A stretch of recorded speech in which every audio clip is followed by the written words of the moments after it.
Hello and welcome to another exciting episode of the Full Spectrum D&D podcast. It's been a little while, but I am Trey. I am Rundgren. Yeah, we've been out for about 3 weeks, maybe 4. I think it was 3, yeah? Yeah. 1, 2. Man, my days run together. It was, I think it was 3. from Easter to now. Wow.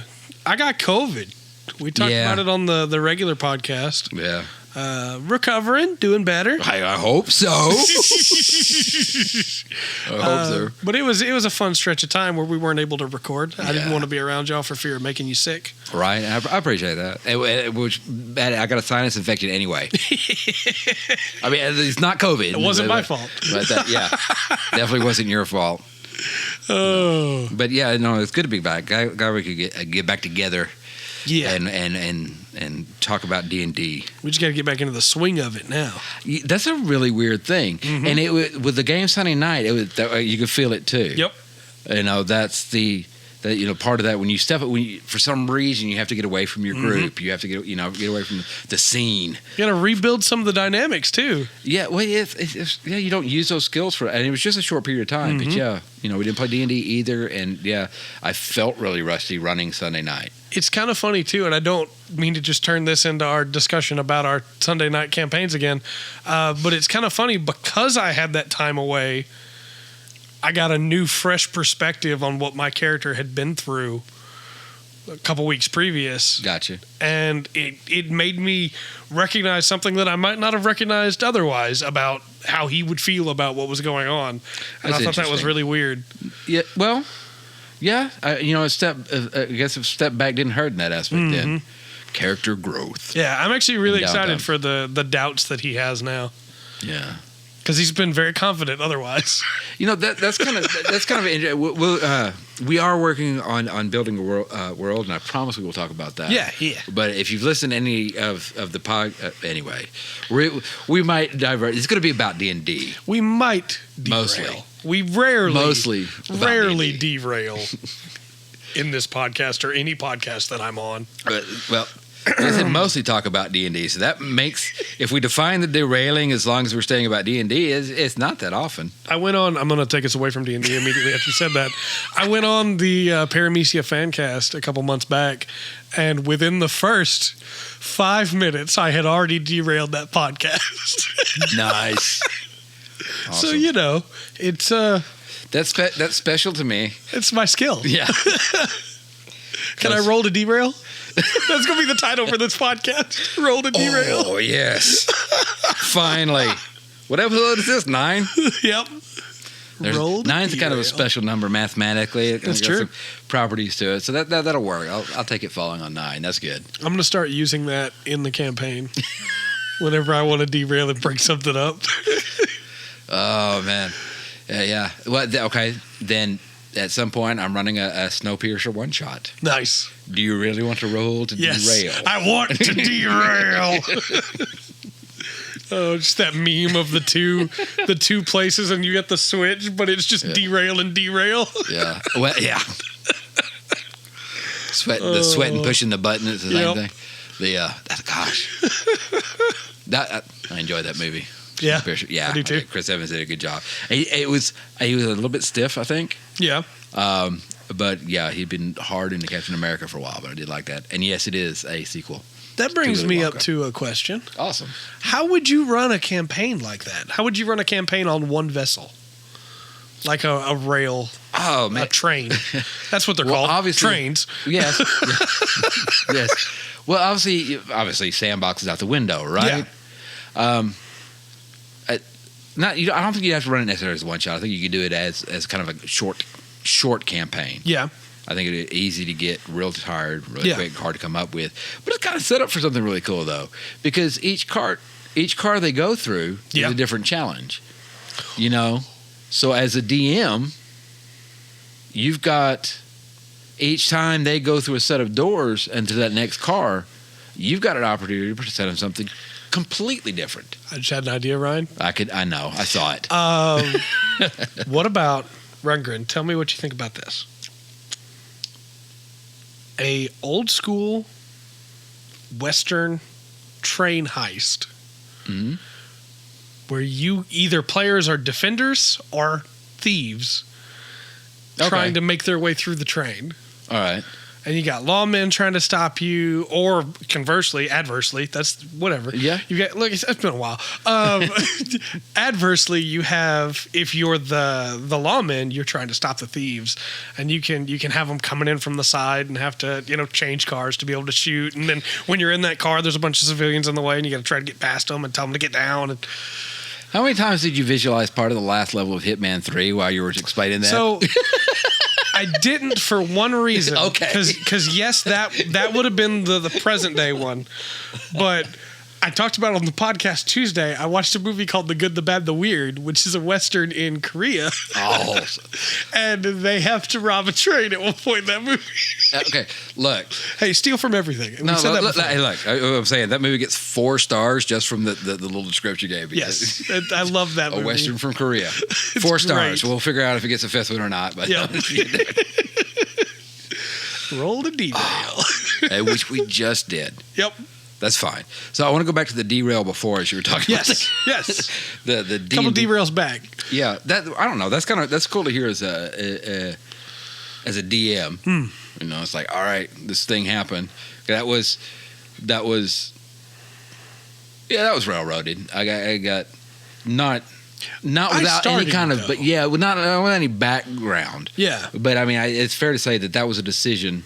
That he's a dual class, multi-class paladin. Yeah, his character is now, and it was kind of. I think it could be argued from some point. If you just hear the story from the outside, I'd be like, man, it sounds like the DM. Yeah, kind of strong-armed him. But I'd listen, as annoying as my players are. I actually listen to their conversations out of game, or when they're talking out of game, and so I knew. Because there was a few things I had to do in that situation that was like, okay, I could really tick a player off. Yeah. And to be fair, there was one player that was sitting there was pretty angry at me. Yeah. The choices that were made led to an unexpected outcome. Yeah. But I think it's very cool to have for players to have pets. Yeah. I am very aware. I try to build up a small relationship without letting the pets derail anything in the campaign. Yeah. Which is it's a weird balance. I think that's something I've noticed as I go back and think of stuff. Like, man, I got to keep that in there. But But then again, when you're a DM and you decide, okay, I've given the pet out, now I'm going to mess with this it's an NPC they've been controlling basically. Yeah. It was just a bird. It was just a little bird, but it had been with. There's a reason why it was with him. I think so that was nerve wracking as a DM. I imagine, because you risk a lot with the having that pet that you gave to one PC. Yeah. Then have an interaction that causes a drastic change with another PC. And not that first PC. That's tough, Yeah. How do you balance that out? Well, also he thought I might. He was mad because his little bird hit the ground unconscious. Yeah. We thought the bird was dead for a minute there. Yeah. And that's you don't just kill somebody's pet off like that and expect them to be fine. No. I think unironically, players get less upset when they die than when their pets die. Yeah, I think when I should say their characters. Yeah. But just to define. Yeah. Let's just throw that in there. That word that I skipped is pretty important to that sentence. True. Yeah, and I'm not. It didn't. Yeah. There's a change. It's fine and everything, but yeah. But it kind of makes it okay. Then I'm doing something right. Yeah. If the guy he plays a cleric, the character's named Kishro. He's a life cleric, and he plays it as a life cleric. Yeah. If you want this guy playing the cleric in your party, I'm serious. Incredible cleric. Yes. Can't hit anything, but he's great. If the story. Not unless he crits on the final. Yeah. And that is not the first time I'm telling you, man. If he listens to this, he's gonna be so frustrated with me. Well, I'm not gonna. Yeah. Well, I would never ever, say his name or anything like that. Right? Yeah. Absolutely. But yeah, he's. But yeah, so if he's not upset because I messed something up in the game, right? And he was upset. Because he cared about the game. Yes, absolutely. And something in the game had changed. Absolutely. So that's kind of gratifying as a DM. Yeah. And then and the relief that he has on the other side of it. Right, and the consequences that he's working through. Mm-hmm. Just on that one relationship, not there's a whole bunch of stuff going on in this game. So yeah, that's a really cool thing. And the fact is like, okay, I had a couple weeks away from this character, and realized that him having a calling now is going to be that's a nice he can't just go back home and be normal again. Yeah. The other thing I think is really interesting is that as a DM, and I promise this is not just me praising you, but as a DM, you took my character starting to take my character very upset about something that had happened in the world. Yes.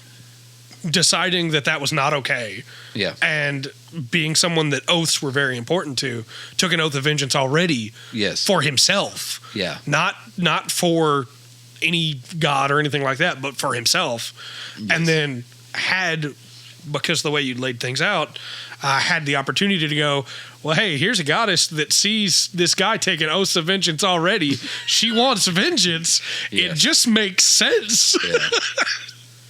Yeah. There was a couple. This is.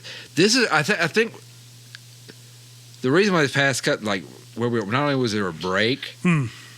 Yeah, there's been lots of changes. Yeah, and look, they're not changes that I wrote in. Right. They're not changes like, okay, well, this better happen. Right. So we can get this. In fact, it was mere chance. Yeah. Honestly, that y'all went that way. Yeah. Seriously, it was chance. His character threw up his drag anchor. That's what I do. Point on it, and we roll a d4 to see which direction it lands. And yeah, it's the second time everybody in the group throws up their hands like, oh my gosh, all right, fine, we'll go that way. After been talking about it for a little bit, yeah, and it was right. It was. It was because if you go to the other one first, then you don't get that. Right. It's the same. It's like Castlevania logic. Kind of like you miss one. Whatever. Yeah, you can't go back once that door closes. Yeah, but so that kind of worked out, and then but that whole adventure. Just really strange, especially at the level y'all are at. Yeah. That I guess it's kind of fitting. Yeah. Like even with what happened with the goat. Yeah. Yeah. And it's sitting there as a DM because it's not the character. One, I figured y'all would check for traps. Yeah. Two, if any character was gonna. Yeah. No, it's not the character I was thinking. Right. Well, and I think I want to preface that I brought this up and led us down this road into this campaign that people cannot see. I'm sorry, this is a private campaign.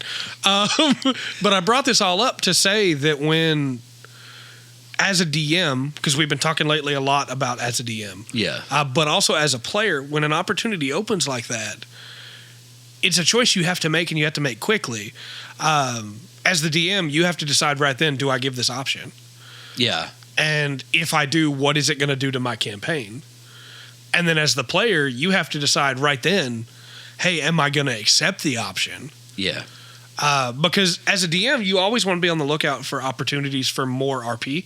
Not just because, hey, RP's fun, but not more RPs, maybe not the way I want to say it, but deeper RP, right? Like, where can I augment this? Where can it get bigger and better? And as the player, when you see that opportunity, even if you're going to miss out on some good stuff, because I'm multi-class now. I'm going Paladin all the rest of the way. I'm going to miss out on everything else for Fighter, right? Yeah. But for my character, not only does it make sense, it's the only choice he would make. So there's no way I'm going to worry about. I'm not going to get upset because I don't get those Fighter levels. I'm going to look excited to what I get for Paladin, Which is really because that... it's hard not to meta. Yeah. And as a DM, I don't want to discourage metaing so much because especially with the different levels of players we have around the table, it could be handy.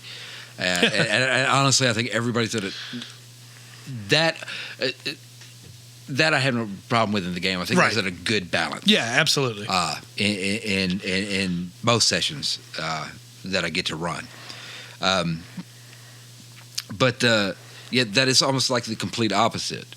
Because if you're going to meta, even if you were gonna do fighter paladin, you're gonna do those levels differently. Yeah, and if I'm gonna meta, I'm gonna go 3 levels into paladin, and the rest is gonna go back to fighter. Exactly. Right on. That's the meta choice, because that gets me to 17. I'd probably go 2 paladin so that I get divine smite, and then 8 fighter so that I get relentless at 18. Yeah. But again, there's more to the game than meta. You know. I don't know. Like I said, I think there's times as a DM I worry about the campaign. Right. And this is like, I know that there's a lot we do talk about world building. We have some other stuff, and there's a couple people that have listened to us, so they're right at home where we are right now. This is kind of some of the discussions that we have, just trying to make the game better, more accessible for people and understanding. Yeah. So and no campaign survives contact with the players. None. Yeah. Your campaign is going to change. Yeah. Don't go into it expecting, either as the DM or as the player, expecting everything to go the way you planned for it to go. Expect instead for things to have to change and things to have to grow as you're playing, and that can lead to some really incredible moments. Yeah. Well, there's such a randomness. Yeah. Like I have a creature in my world now that wasn't in my world. Yeah. Sort of. You know what I mean? Yeah.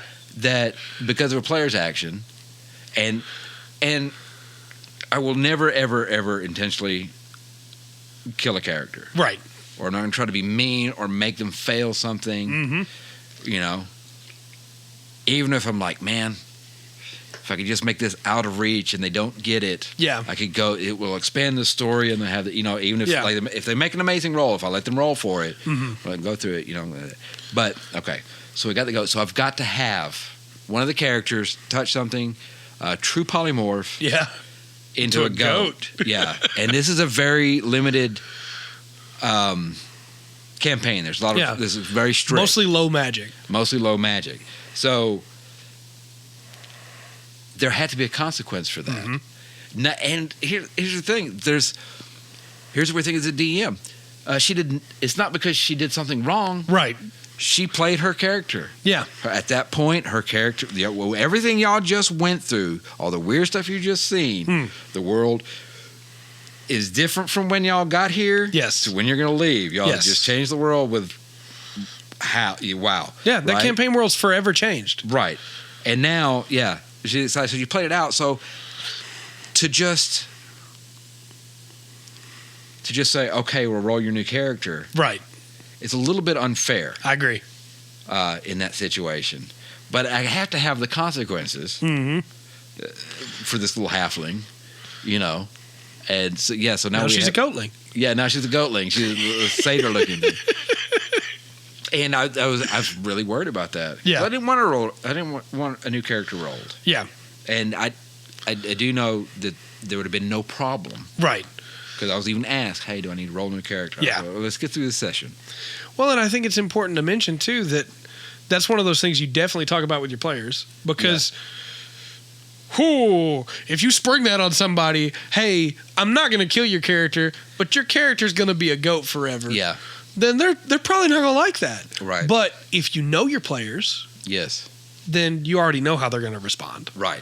And so you know if you need to bring it up beforehand or if you can surprise them. Yeah. It's more of a case, a lot of times I think as a player and DM, it's not necessarily knowing what to do, so knowing what not to do. Yeah. And I think you'd be safer. I think if you go from that aspect, then you leave your world open. Yeah. And stuff can happen, and that random stuff that changes your world or changes a character, that can happen. Yeah. That may, I don't know, that wouldn't have happened if we were running so strict. Yeah, absolutely. If you had been railroading it, then that obviously never would have happened. Right. It'd be a different place. Yeah. I don't know. I guess, 3 weeks off thinking about it, it's like, we're doing pretty good with this one. Well, and to me, D&D Like what I remember from campaigns before is not the big story moments the DM had planned. Oh, I got it's you. the big story moments that happened where everybody was surprised. Yes. Even when I've DM'd, and I've DM'd quite a bit, it's never because I made something cool happen that I get excited. It's because, well, this player, I'll give an example. In one of my campaigns, I think I've told you this before, I wanted to have Kronos, the god of time, be in the campaign as an NPC that the players could find. But I made him impossibly difficult to find because I had him locked inside a coat of many things. Inside one of the pockets. It's got 100 pockets. Yeah. You have to roll a D100 and see which pocket you're opening when you're opening them. So impossible to find, right? Said, I'll put that in there. It'll never happen. Well, they found the coat, which already was tough to find. The first pocket they opened was his pocket. Nice. And so it was one of those things of like, well, I left this seed here in case it could grow. And then by the end of the campaign, one of the players had said, hey, I want to work for that guy. He helped us out. I want to work for him. And I was like, that's cool. I never considered that. That makes perfect sense.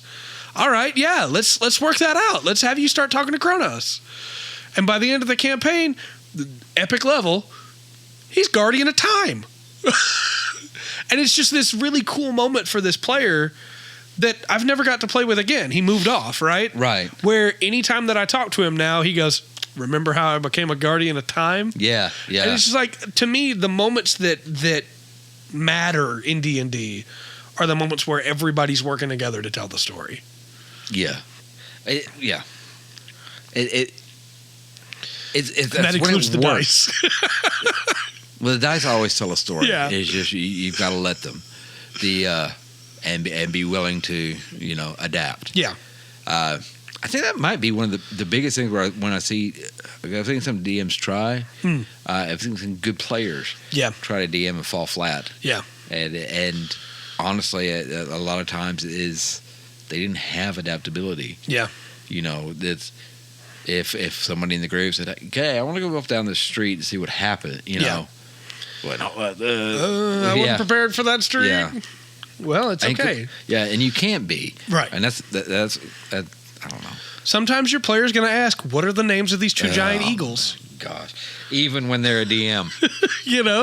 Sometimes they're going to ask that question. I don't know who would, but so that brings me to a question that is another derail. Okay, awesome. That we had said we were going to talk about at some point on this podcast, and we haven't done it yet. Okay. What about fudge and rolls? No. And we've talked about this, yeah? Yeah, you and I have talked about it, Actually, this was what was going to be our discussion. Mm-hmm. Okay. A while back. Yeah. Because you were just wanted to ask me some questions as a DM. Because I think it's such an interesting discussion. Because I don't think it's binary. I don't think it's yes and no. Well, okay. Am I playing with my kids? Right. Yeah, but now, look, I'm not going to fight your rolls on yours, but I think I explain my position on that. Right. I'm not going to nerf the rolls. I may nerf the monster. Yes, and that's where it gets nuanced to me. Yeah. Is that I don't think fudging the rolls is ever the answer. Yeah. I think you fudge other things if you need to. Yeah. I understand the purist. I absolutely do. Of, no, this is the monster you're facing. If you're not good enough to beat it, you need to run away. Yeah. I understand that too. Yeah. And if the challenge rating worked. Yeah, I agree. I could probably stand with that a little bit more. Yeah. But the problem is, especially, there's just monsters you don't use much. Yes, absolutely. And there's monsters you rely on, or you go to sometimes. Well, and don't get me wrong, I'm not saying that, and I guess I should explain what I mean by fudging the monster to begin with, but I'm not saying that you do that if the party sees a dragon and decides they're going to attack it when they're level 2. Yeah. That's on them. They shouldn't have done that. Exactly. But if I put a monster in there that I think is going to be easy, like for instance, let me throw a troll at the party. No problem, right? Yeah. Party's level 3. It's 6 of them. They can handle a troll easy, right? Except none of them bring out the fire. Yeah. And that troll starts to wipe them. Yeah. And it will. Well, what's the brain with feet? Oh yeah. I keep wanting to say chul. It's not a chell. Yeah, I'll get the name wrong. I could grab a monster manual. I'm not going to do it. You know what I'm talking about. And Intellect Devour. Yes. Yeah. Okay. That should be, you step on it, right? Yeah. And it's done. But all it needs, I'm trying to remember, I don't remember the exact word. All it needs is one hit. Yep. And you got to make a wisdom saving throw. Yeah. And if you fail it, you lose intelligence. Yeah. If you lose enough intelligence, you die. Yeah. If you're a wizard. Yeah. And so, for me, fudging the monster is not just, oh, well, I don't want to kill my players. Because sometimes players got to die. Yeah. Sometimes that's just how it is. But if the mistake is mine, I'm more than willing to fudge that monster. That's what yes. And that's where I'm getting that's where I'm getting at. And there's a lot of things you can do. And there's a lot of things that will work on page. Mm-hmm. And which is challenge rating in a nutshell. It works on the page. It doesn't work in the game. Well, it makes me think about I had a friend, the lucky friend. I was telling you about, the great Magic player, right? Yeah.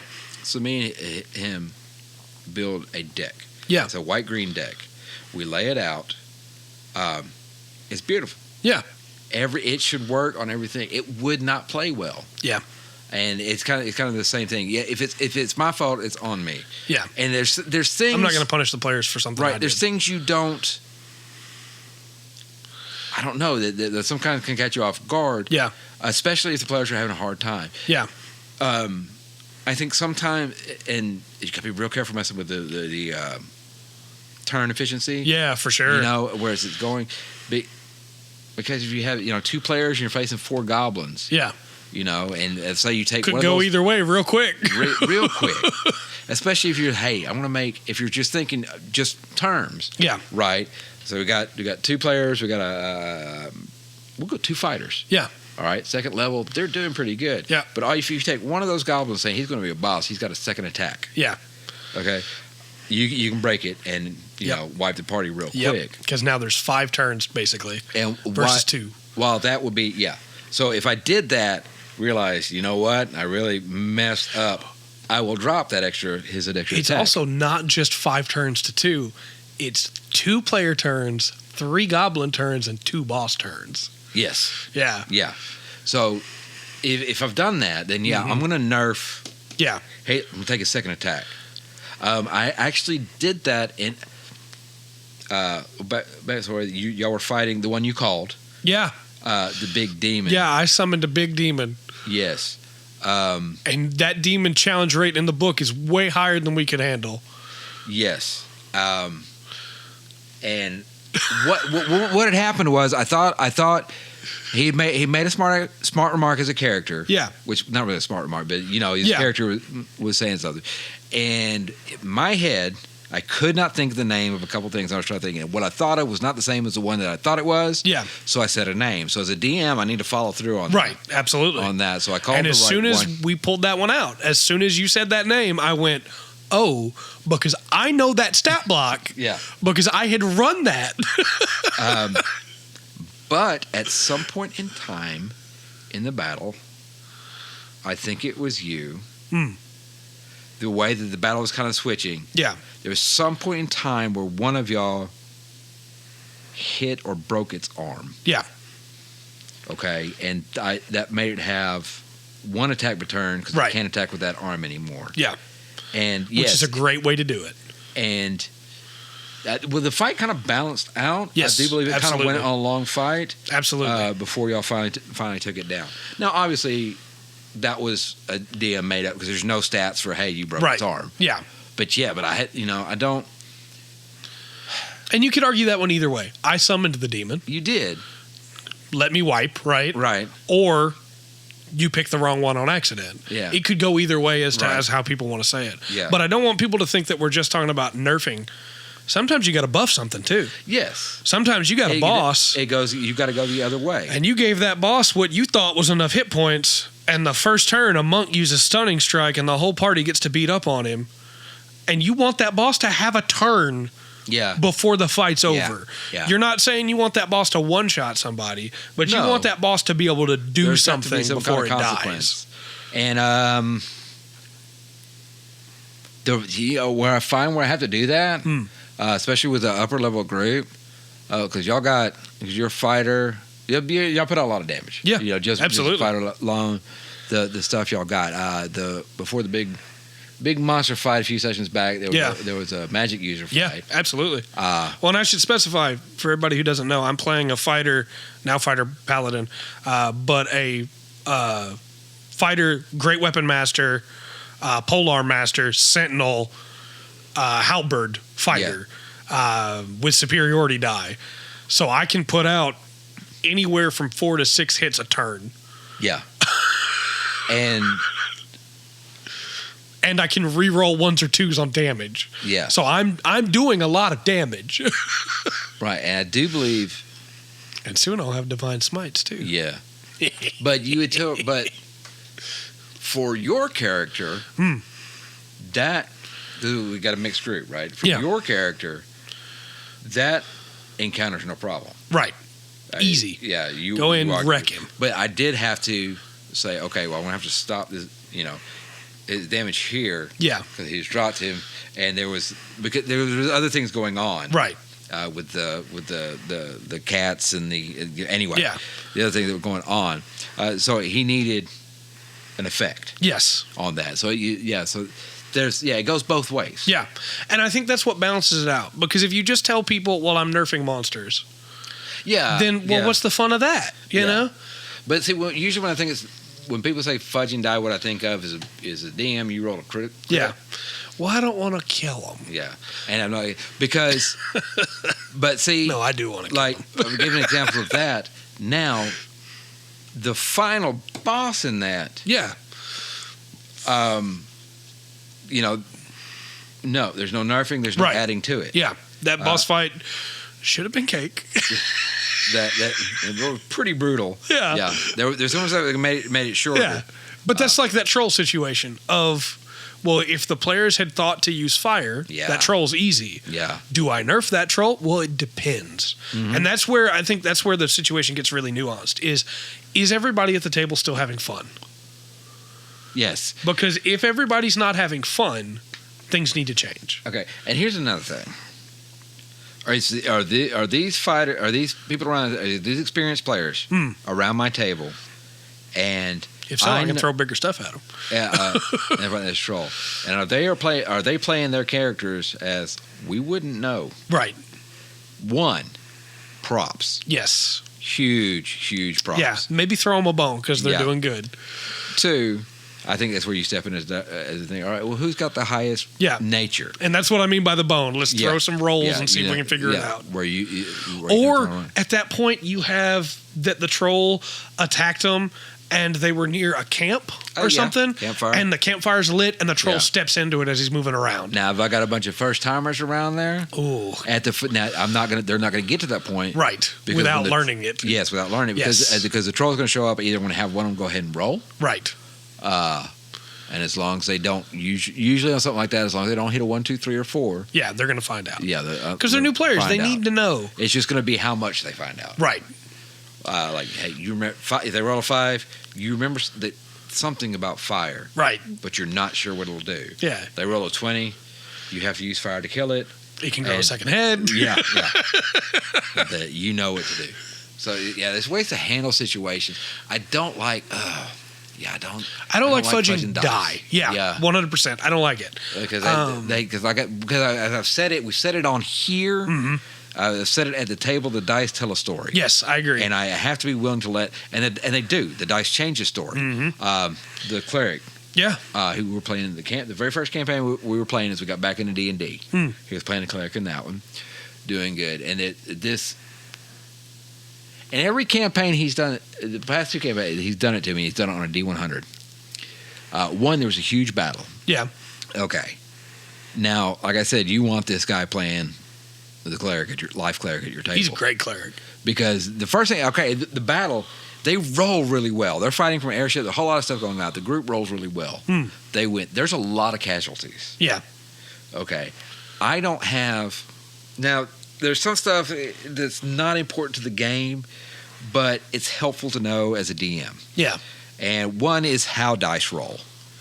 And without getting into it, yes, you have a 5% chance of rolling anything on a 20. Right. But there's a range. So I think it's 8 to 15. Mm-hmm. that's what you're going to get. Right. You know, most of the time, if you're going to make a bet, that's those are the numbers. 8 to 14. That's the range. 8 to 14, I think.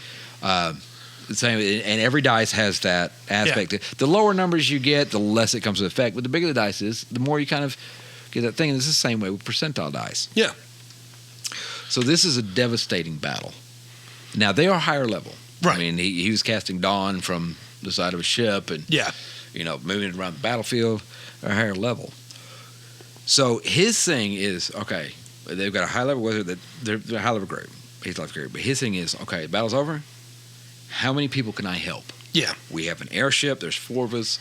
We have, money. We have bandages. We have everything. I am a life cleric. So you can make a decision as a DM right there, right? Okay. Well, I don't want to roll for every group and try to role play every encounter. So what I'm thinking is, okay, I have the casualties in my head. Right.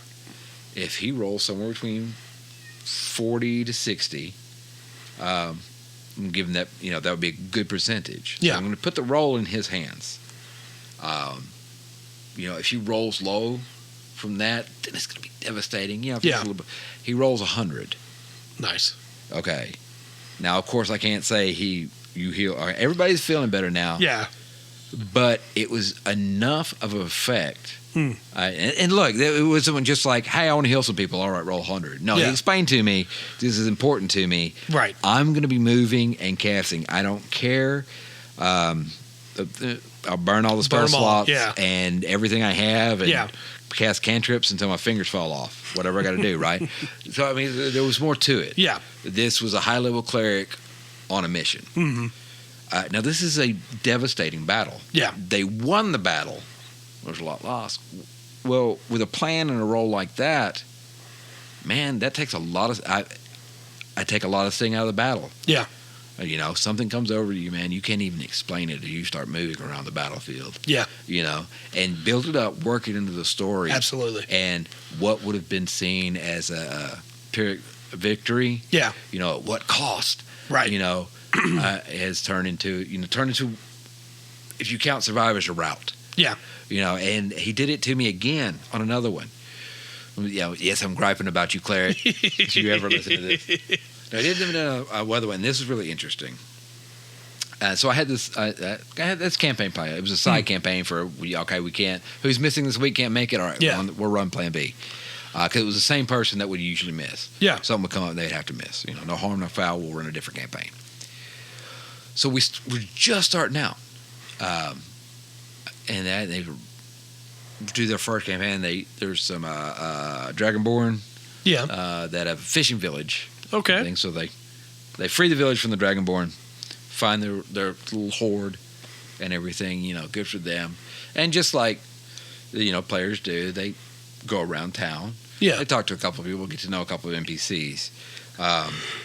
Which I try to keep that low because I don't want to keep up with everybody in town. I don't blame you. Give them 2 people to talk to, right? Yeah, I don't blame you one bit. So the cleric, he wasn't a cleric in this. He was a barbarian, Goliath. Okay. He was a Goliath barbarian. So he tells me he wants to go fishing. He just wants to fish off the dock. Why not? Yeah. Now, I don't have a whole lot planned for this campaign. It's a side campaign, right? Yeah. Just, some good encounters and kind of flesh them out a little bit. So I'm like, all right, we'll go fishing. Now, I don't know what to do with this fishing. I'm thinking once again, if he gets over 50, I'm going to give him some fish. Yeah. Under fishing, no look at that. Keep it simple. Right. He rolls 100. Now, this may be a flaw as a DM. Yeah. But it's a firm belief of mine that you reward exceptional rolls. Yeah. Whether it's a 20, just like the crit idea. Yeah. If you crit and kill the monster, I'm going to explain it. When they found Kronos in that coat, it was 100. So, exactly. Yeah. It just you feel like you need to honor do something. That's a big deal.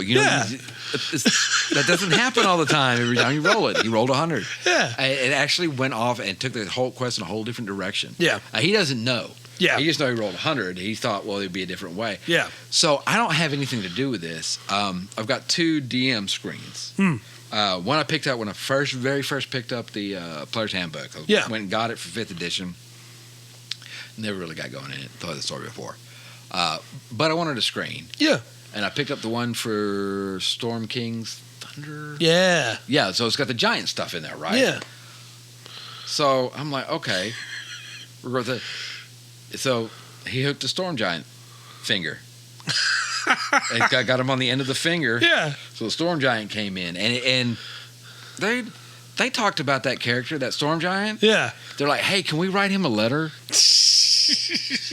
And this is, and I did keep, we did something with it, kind of went there. But, absolutely. This was like 8 sessions later. Yeah. And they're like, hey, by the way, they've done stuff. Yeah. They're on a different part of the continent. By the way, we want to have a party. We want to let him know. He can come if he can, can't come with a giant, but he can change, right? Yeah. We want to write him a letter. All because he rolled 100. Yeah. And I looked over and I had that screen, That's why I think it's so important not to fudge the rolls. And I want to say this real quick. Again, if you are a purist and you don't want your DM nerfing or buffing monsters, I get that. Yeah. I definitely don't want you to feel like you're wrong for not wanting that. No. Often, I don't even tell my players that I'm going to do it in a session 0. They don't know that I've ever done it. Yeah, no. Because I don't want to undermine this or is not something I was talking about. Bolster an achievement, right? Yeah. Because obviously the mistake was mine. Like we said, I only do it when it's a mistake I made. I don't do it when it's one they did. And especially if you're trying to get an encounter or try to get an adventure together or something like that, and you're kind of using the challenge rating as a guide, it's going to throw you off a little, especially if you're using monsters that you don't use before. Yeah. Well, and one of my players in my regular campaign knows that I do it, and he loves that I do it. Yeah. Because he'll ask me after every fight, did you nerf it? And I'll say, I'm not going to tell you. And he'll say, oh. And he has this like spreadsheet where he's trying to figure out which ones I've nerfed, but he can't because I make my own stat blocks. Yeah. I do a lot of reskinning, making my own stat blocks. But then again, there's monsters I know what I'm doing. Beholder's a good example of that. Yeah, absolutely. I know how to use a beholder. Know what level to throw it at them. Know what party to throw it at. Yeah, exactly. I'm that way with the Bule. The Black Dragon, probably the best dragon. Dragon I know how to run. Exception being this time because it was a weird situation with the thing, but it worked. But again, some others. Fire Giant I'm probably pretty good with. Yeah. If you run for a group that doesn't like that, that's okay. Yeah, there are groups that love to run through a meat grinder, right? Well, there's groups, and man, I don't want to DM this group. I want to play in this group. Yeah. And look, you better pay attention to the rules. Mm-hmm. You better know what you're doing when the DM gets to your turn. Yeah. Have a plan ready. Be ready to go. Yeah. Because you're going to get about 10 seconds. Yeah. And the DM is not trying to be a butt to you. He's just trying to roll through it. He's trying to roll through it because he or she's got other people at the table, probably running other groups. That's right. And those other players have an expectation. Yeah. And of course, we talk about session 0 a lot in past. And look, no harm, no foul, man. Yeah. Like I said, I don't want to DM that group. Yeah, I'm right there with you. Love to play in that group. Yeah. You don't want to DM it. I do think, though, now that we've prefaced and said, hey, it's okay to not do it, it's also okay to do it. Don't feel bad if you fudge. If your group is okay with you fudging die, you have no reason to feel bad for it. That's true. But the reason I recommend you don't fudge die, don't feel bad if you fudge monsters. I fudge monsters. But the reason I recommend you don't fudge die is that failures are just as important as successes. Not only that, if you start fudging your numbers... Yeah, when does it stop? Yeah, where do you stop at? And then that... you can really get to some railroad situations there because you don't let the consequences play out. Yeah. I really like the group y'all have. Yeah. I don't want any of get it there. I don't want any of y'all gone out of it. Right. I haven't not killed y'all. Yeah. In fact, y'all, I think just about everybody in that group has hit the ground. Yeah, for sure. More than once. I feel like we should say, too, when it comes to fudging monsters, we're not meaning make it where they're a walk in the park. No. We're meaning, no. If I made it too strong, Yeah. I make it fair. Yeah. If I made it too weak, I make it fair. Unless it's supposed to be a stomp fight, and then in which case, just go get them. Yeah. But... Or like you said, if you've given them an out, but they choose to stab. Yeah. And it's definitely like you went, and You're sure? You've been warned. Yeah. Then, then no. Yeah, I'm not fudging that at all. You chose. Yeah. A great example that I have, talking about that same campaign where they found Kronos inside that coat. Kronos gave them a writ of Kronos, which if they tore it, it would take them back 1 hour in time. That's cool. But it would have side effects. The party found a meeting of the big bads of the campaign. The big bad guy, big bad girl, and her underlings, right? Gotcha. They decided to go and sneak up to the door to listen in, even though they knew who was in there. They had brought an NPC with them that was a spy master, that his job was to get them in so they could get information. He told them, this is a bad idea. We need to go. Yeah. Those are some of the most powerful people in the realm. They're going to know we're here. We got to get out of here if we get too close. Yeah. We got to leave. They decided to do it anyway. Again, Spy Master says, hey, this is the bad idea. They decide to do it anyway. Spy Master leaves. Yeah. He's like, nope. In my perspective, that's the last warning I'm giving him, right? He's getting out. They decide to put their ear to the door. Door burst open in a blast of lightning because obviously the wizard had traced the hallway with an alarm spell, and he knew they were there. Yeah. So then they have a huge fight they're not ready for against level 20 enemies that destroy them. Yeah. And the last surviving player tears the Writ of Kronos. Okay.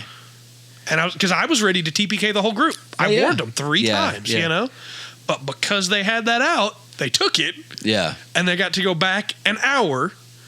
And then 1 hour later in game time, because they left. They didn't go back in there because they retained their knowledge. 1 hour after game time, when it would be the time where they died, they all had to roll con saves and took a bunch of damage because the ones who died in that fight remembered dying at that exact moment. Ah, gotcha, yeah. And so it's like, I would never have nerfed that encounter, Yeah. Because they made their choice. Yeah. And honestly, I have been in campaigns where the entire party, except for one player character, died in a fight because we chose to fight something we shouldn't have had to. Yeah. And that player character has to carry that weight of, I was the only one who lived. Survived, all my friends are dead. Here's all these new people that have come in to help me. I don't know. Don't not kill people. Yeah. But if you make a mistake, you should fix it. Yeah, and that's the toughest DM situation I've seen, and I stand up for the DM. I was running my group had a great time. Yeah. But we were low level. Yeah. It was 5 and under. I chose a Ravenloft setting. They had a Van Helsing type adventure, right? Yeah. Had a good time. Of course, it's a one shot. We're just having fun. Yeah. So my group, I had probably 5 or 6. Now my friend is running a group of 8 to 10. Oof. High level. Oh boy. High stakes. It's the 2nd edition. Yeah. So, and they not pulling any punches. Yeah. Going in. So, man, huge battle. They lost a couple of times. Everything's falling apart. Yeah. Huge battle. The group survives the campaign to the very end, right? Yeah. Okay, but everything's jacked. Yeah. Okay, the bad guy didn't win, but he left enough damage in his wake that the world will never heal, right? Yeah. They got a wish spell. Aha. So the guy that uses the wish spell says, "I wish this had never happened." Oh. Okay, y'all are 1st level. Yeah. Yeah. Yeah. Whole campaign's unwritten. The whole campaign's unwritten. Yep. And I know it sucked for him as a DM to do that. Yeah.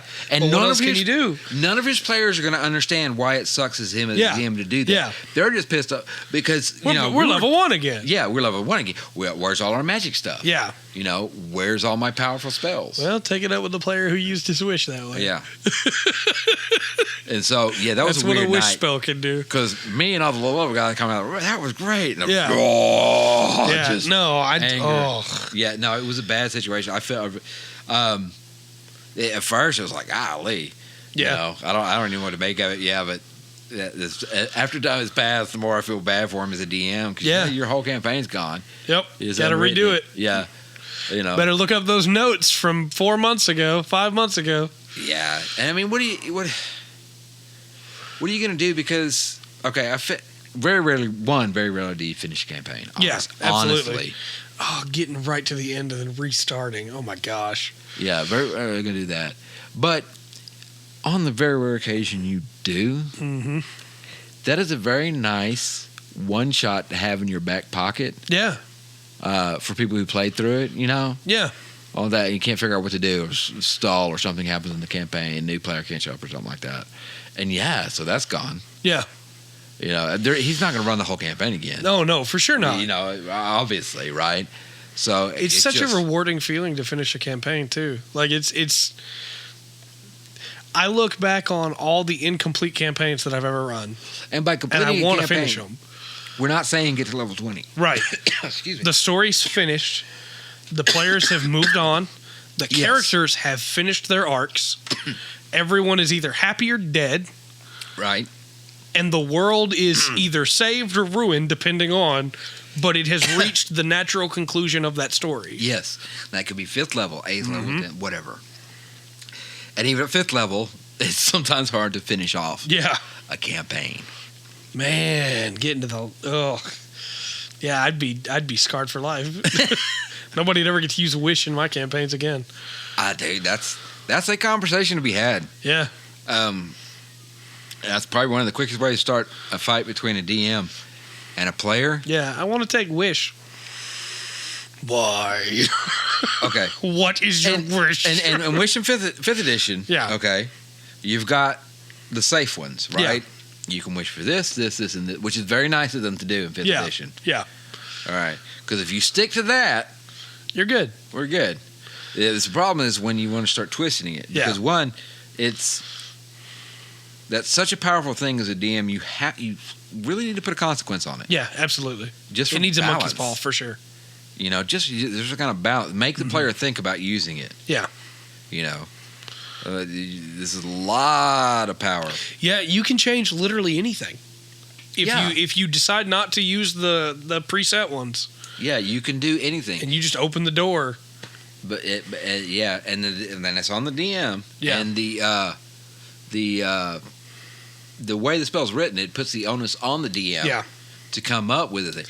And players going to think about how to say it. And as a DM, you kind of got to take both sides of it. Yeah. And that's kind of a weird place to be in too. It is. Because really, how hard are you going to mess up their player? Yeah. Mess up this player. And obviously it's going to have to do with, whether you're a jerk. Yeah. No, it's going to have to do with what the wish is, right? I wish my best friend back to life. Yes. Well, how long has he been dead? Right. And what do you wish him back to life as? Yeah. What state of life? Yeah. Is he now a skeleton? Or do you decide to be nice and give him back fully?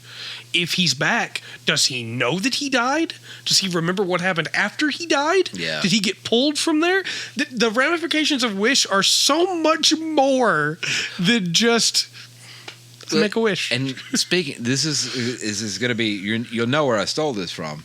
I didn't intentionally steal it, but I'm pretty sure it was in the back of my mind. Because I had a player one time wish to be a god. So there is an easy answer to that. Yeah. You are now bound by all the rules. Yep. Of being a god. Of being a god, which is the genie, from Aladdin. But yeah, there's got to be semi-phenomenal, consequences. nearly cosmic power. Yes, itty bitty living space. Itty bitty living space. Yeah, it's just like that. When we tied that back into fudging, right? With wish. You have to control it. You have to. The same thing with a deck of many things. You have to control that. You can't just let your players keep pulling from that thing. I mean, you can, but you need to know what's going to happen if you do. The good thing about that is like if they do that, you've got your TPK. You don't have to. It's taking care of it for you. That's true. No, one of them might be a few levels higher, walking away rich, but most of them are going to die. If they keep pulling, that death card's going to come out. Yeah. Oh, man. Yeah, and that's yeah. Oof. Where I was going with all this was, if you fudge, it's okay. If you fudge your die, I don't agree with it, but it's okay. It's your table. Yeah. If you don't fudge, that's okay too. Yeah. You run your table the way that you need to. But I do want to present a situation before we move on from this where I might consider fudging a die roll.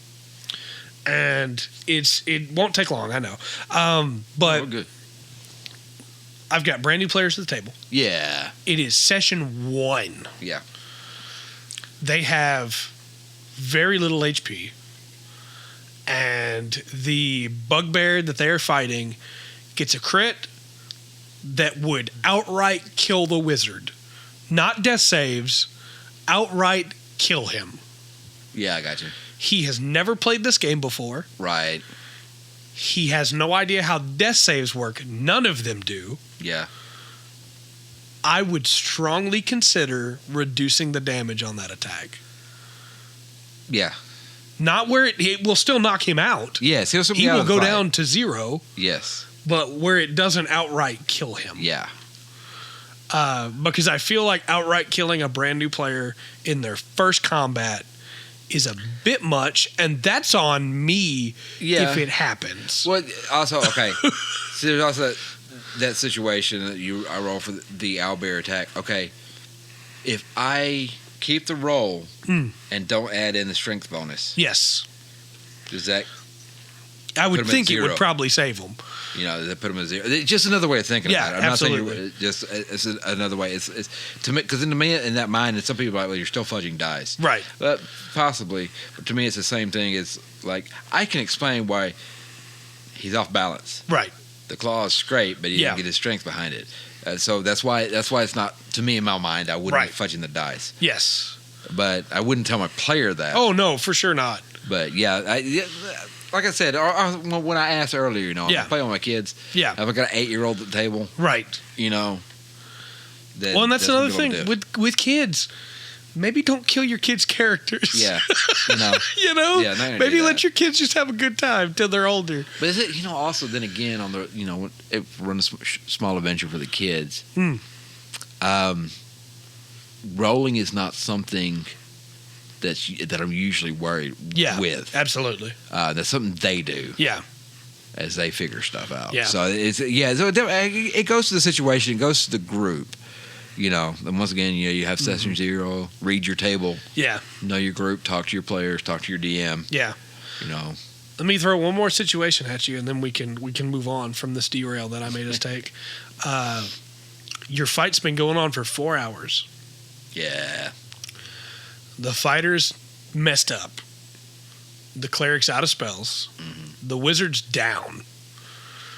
The bard's dead. Yeah. I threw that in there because I knew you would like it. Yeah, I appreciate it. It's my kind of group. The druid's out of spells. Gotcha. That thing still has 80 HP. The players don't know it still has 80 HP. No. And that thing might have 20 HP, but that situation for me, yes. It will kill them if this fight goes on. Yeah. Because it just has more HP than they have the capacity to hurt it. Right. Not because it did something cool. Not because it had a lair action that surprised everybody. Okay. But because it had too much HP to begin with. It did. It had too much HP. Or they missed too much. Yeah. This is actually not a... This is actually a good situation to be in as a DM. Yeah. And this is why. Because the bard's dead. Exactly. No. Look. I realize you can take this creature DM, fight it out, kill the group. Yeah. And make that epic. Yeah. And it will be kind of a slog after 4 hours to slowly kill them all, but you can do it. But everybody can be upset. Yeah. Nobody's going to leave happy. Yeah, nobody's going to be happy, and you probably all got a little bit of headaches at this point anyway. Because you've been fighting for 4 hours. Okay. And anybody who goes, well, that would never happen, trust me, I have been there. Yeah.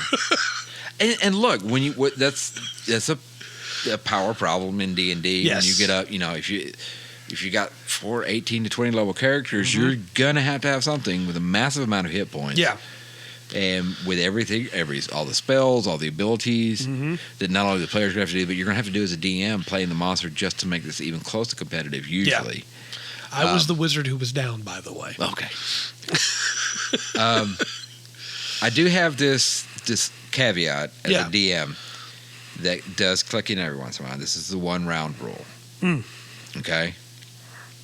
If I'm in a situation like that as a DM, one shot, no problem, killing them. Yeah.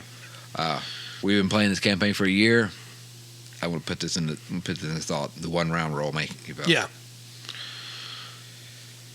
If they all miss, the 1 round rule doesn't count. However, if I'm in a situation like that, this is the epitome of a heroic stand. Yeah. If they can survive and pull out this 1 round. Yeah. And in this 1 round, use what resources they have left to put on display. Yeah. And I don't have any hard numbers for this. There's no way. Yeah, no set amount of damage they would need to do. Yeah, there's no set amount of damage. It might be 12, it might be 20. It's going to really depend more on how they do the damage and when. At least one more player's going down in that round. That's going to happen. Yeah, from the situation either that or the wizard's dead. Yeah. Because he's going to attack the prone one. Right. And he's going to get multiple swings. Right. So, yeah, it's going to be bad. It's already bad. Right. Your players, if you're doing your job as a DM, your players are doing, their job. People are sitting around the table right now sweating. Okay. It's come down to the wire. Right. And that's why it's from their perspective. From their perspective, and from your perspective, it's a massacre. Yeah. That's why I have the 1 round rule. Now, look, they've been goofing off this whole time. Yeah. No. You're done. They've put their heart and soul into this battle. Right. And done everything they can, and just because sometimes they miss for rounds at a time. True. It's not their fault. True. It's the dice. Okay, 1 round. Like I was saying, the fighter manages. Yeah, I'm using the last of it. My last period, whatever. Use the last of it. They get a hit. Yeah. It's all right. This thing's starting to look rosy now. Like I said, 1 round roll. Yeah.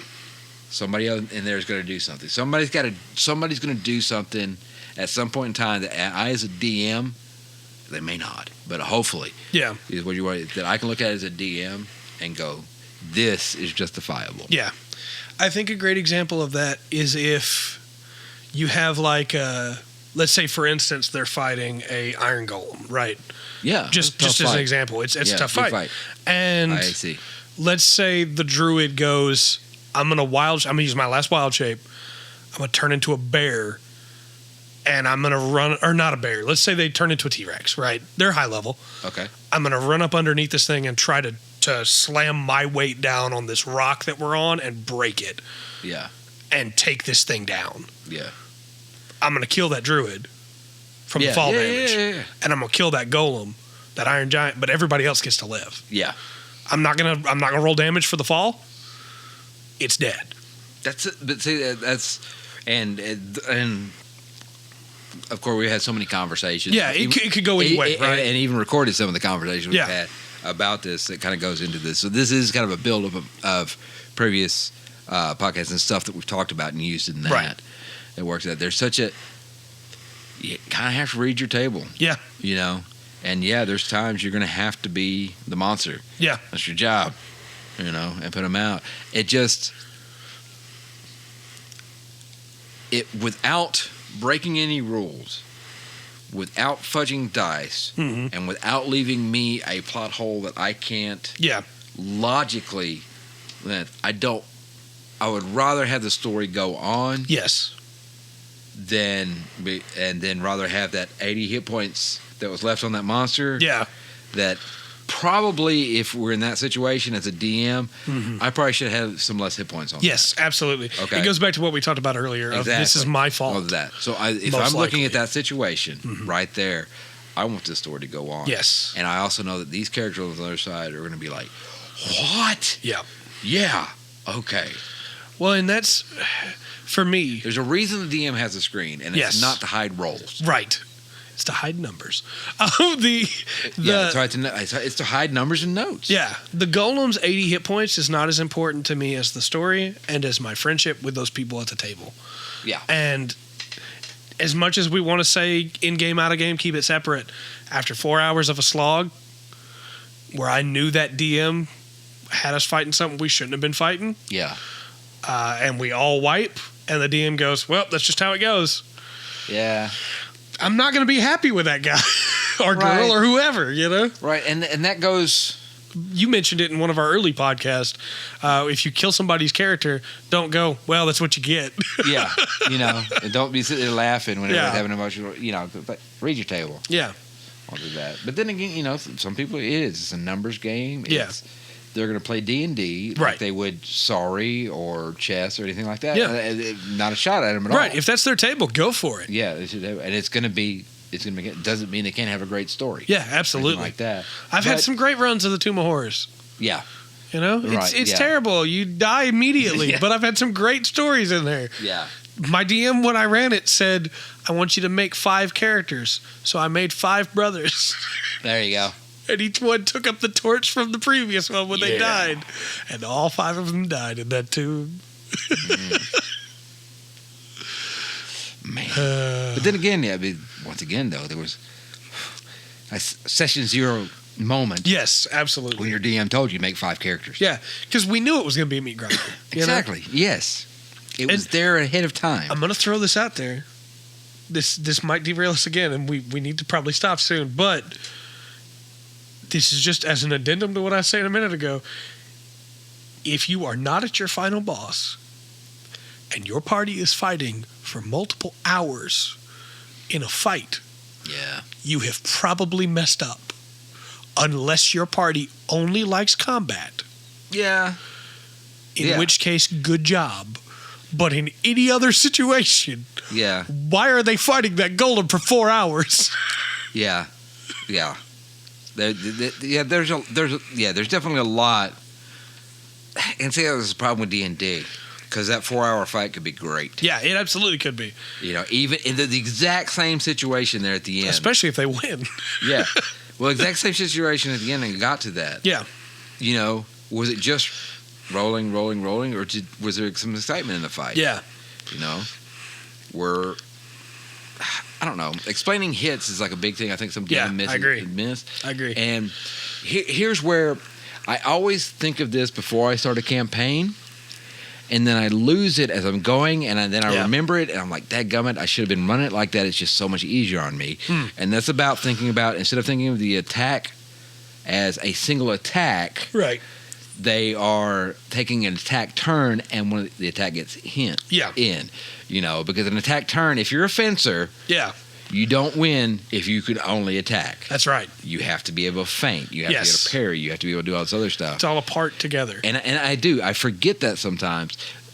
And I find not that it really hurts hurts the action or whatever. Yeah. But it does. If I remember to run the combat like that, it makes it easier on me as a DM, because instead of going, you find an opening and stab. Yeah. It's like after a couple of moves, you find it click. You find your way to, it just gives a little more depth to it. Tying it in together like that means that as the fight drags on, the monster is going to become more and more displaced by the actions of the fight. Yeah. It's going to be pushed back, or it's going to be shifted.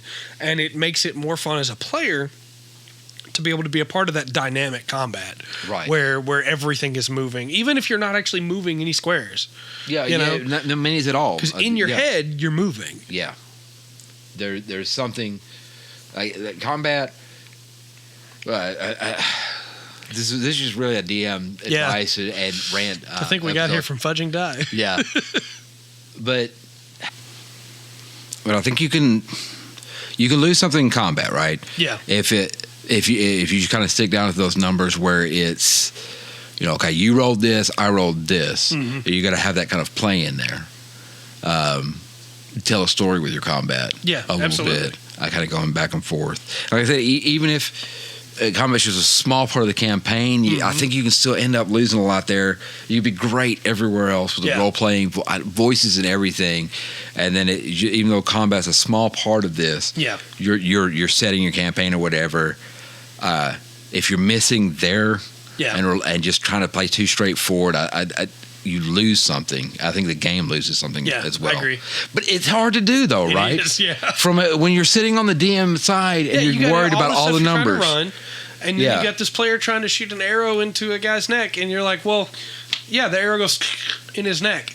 Let's move on. And the player goes, oh. Yeah, it was kind of... Yeah, but you've got... Because on one hand... Sorry, I should have... Well, on one hand, everything's algorithmic, right? Yeah. You've got all your formula and everything you're supposed to. So from that, it's kind of just straightforward. Yeah. Action's done. Add it up. Let's go. Step. Mm-hmm. Yeah. Real simple. Play a fighter. Right. But I've seen it happen where the game's going out long, and then when it gets to combat, it just, because of the number crunch, especially with earlier players, you get that. It's just, if you find yourself in that trap, either as a player, you're from the player side, you're sitting there going, well, this is kind of dull. Don't point it out to the DM right then. Let him get through his campaign. There's such a simple way to encourage your DM to role play more in combat. Yeah. And it's to role play more as a player. Yeah, well, in combat. Yeah. Instead of going, I want to cast Eldritch Blast, go, I want to spin my hands around and form the blast, and then I want to channel it forward, and as I do, I want to go, Then the DM's going to go, the soldier sees the Eldritch Blast coming, but he's not able to get out of the way in time. Yeah. And you see the shock and fear on his face as this Eldritch energy eats into his chest, Yeah. Because the DM is then going, oh, we're having a good time. Let's go. Right, yeah. And it helps step away from the numbers and that rote kind of idea. And man, it is. It's tricky as a DM. Yeah. And I think especially when, like, the starting out, when you're trying to get the combat right, even if you've got everything else going so smooth, when you get in that point as a DM, you got 3 or 4 players. Yeah. And you want it to be cool, right? Yeah, absolutely. You want it to be cool, but you got all those numbers pointing at you. And then, Another tip I would give a player, if you want to get into that and you don't know how, you're nervous about trying to use flowery language or anything like that to try and describe your attacks, a simple, easy way in for RP during combat is react when your character gets hit. Yeah. I know we joke about it with our group because all of a sudden I just go when my character gets hit. Yeah. But it makes that hit mean something immediately to everybody around the table, including the DM. Yeah. Because that hit has purpose now. And I think it's kind of weird because of the different types of players we have on the Sunday group, and it's kind of strange as a DM. Which it's fine. I don't have as long as I know what the different players are. Yeah. Of course, you'd rather have everybody's going to role play to the max, or but because if you know it's different, you kind of balance it. Have everybody doing everything to the max. That'd be great. Yeah, right. I'm not even combat to the max. Right. But as a DM, I've got some more. They're more subdued. Yeah. And built up, and even I find myself when I'm doing combat sometimes I'm running numbers. Yeah. And I'm not engaging. Yeah. I'm trying to keep up with, which is definitely part of my job. Oh, yeah, kind of an important one. For sure. But I lose that. I'll and if I'm not conscious of it, I'll lose that. And I do it twice a week. Yeah. It happens as a player too if you're not thinking about it. That first time you go to trip somebody with a superiority die, well, I'm going to put my halberd in behind his leg and I'm going to knock it down. And the second time it's, I'm going to trip him. Yeah. Because you've already done it once. Well, right. You got to keep doing it. Yeah. And this is for me as much as everybody else. Yeah. Well, that's kind of like some of the stuff we've talked about on this podcast is kind of like, okay, this is the stuff that we deal with as players and DMs, and the stuff that's going through, and this is how we handle it, right? Where we fall, where we, and where we try to get to the lessons we learned, Failure's just as important as successes. Yeah, and if you sometimes you learn even more, right? It's just it's nicer when you're learning from somebody else's failures. Yeah. So yeah, that would be the ideal way. I'm a little too hard-headed for that though. But I think I got a nat 20 on my roll to derail. You did, but I think it's been like I said, we were I think because we were talking a little bit about the world we're building beforehand, and we kind of ideas and stuff. Yeah, but I think this is kind of fitting because we kind of talked about this. Not only we had this week off, and yes, it's kind of get back to the swing of the podcast, right? Absolutely, and get in the feel of doing that. But we also had time off from D&D. Yeah, absolutely. And we had to get back in the swing of that and kind of feel it. And I don't know. I know we're a little bit off topic from where we were originally headed, but I think it's been really good. Yeah, this was a blast. Yeah, I think this was a really fun discussion. We'll get back on a little more organized next week. Finish up Tasso. We do have some ideas. I had another one this last week I haven't told you about. I'll tell you once we get done. All right. We're going to build. Yeah, we're trying to build up this world. Man, we have been running for a good hour and 15 minutes. Yeah, I guess we call it here. I think, I'm pretty sure if anybody is desperate enough to listen to this point in the podcast, we should probably do a favor, let them go. Yeah, go probably. Through. Let's give our word so that people can comment it in the comment section down below. All right. Prove that they've been listening. You got something? Well, I was thinking because of all that we've been talking about, I think we ought to go Iron Giant. Okay. Now, I know that we said Iron Golem, but I accidentally said Iron Giant at one point, and I just kept going with Iron Giant. Yeah. So, Iron Giant it is now. Sounds good to me. How much you like that movie if you listen to that. Iron Giant. That's it's awesome. A great movie. Don't forget the Twitch podcast. Every Tuesday. If you were a video gamer and like to it, there's lots of good information, games, good group of people. Check out our Discord. You can get into that by supporting as little as $1 a month on Patreon. Right on. We have D&D discussions in there as well. We actually have a D&D one-shot we're planning coming up at some point. You're running that? Together. Yeah. You're going to be running that? It's going to be a futuristic space campaign with humans and Warforged. Nice. On that. Good stuff, man. I'm excited for it. Good. If we can ever get scheduling working. Yeah, that could be a griped episode all to itself. Yeah, man, it's tough. Adulting. Yeah. Adulting, trying to get. I played this game, second edition. Man, lunch at school. Yeah. Run over to the friend's house afterwards. Oh. Man, you got the Shadowrun book. It's been a long time since I had that much time. Yeah, man. It's like, once you get the adulting and trying to play D&D, it's kind of tough. Yeah. Everything. We're really blessed on the Sunday night group. It just has, everybody's off that night, right? And you really kind of, So we got good and lucky with that. So we're back. I think I don't have anything else I want to add. Like I said, we'll make some notes and we will get back onto the world building. If you have anything you want us to talk about, you want our thoughts on for some reason, please put it down in the comments. If you have anything, also, if you have any ideas that are free. Yeah. Because the point of this is to get people into D&D. The main point of it. And there's a lot of free. You can do it free now. You never have to pay for it. Yeah. And if you have any ideas that can help people out, please put them down. Absolutely. In the comments. Help each other out. Looking to build a good community here. I also would love, unironically, to hear your opinion on fudging rolls. Absolutely, yes. Down below. Let me know what you think on fudging monsters, fudging rolls, fudging moments. What do you think about it? Let us know. But please remember that every table's different. So what works for your table may not work for others' tables. And what works for our tables may not work for your tables. Truth. With all that said, I have been Trey. I've been Rundgren. And we've been the Full Spectrum D&D podcast. Remember to always enjoy the full spectrum that D&D has to offer.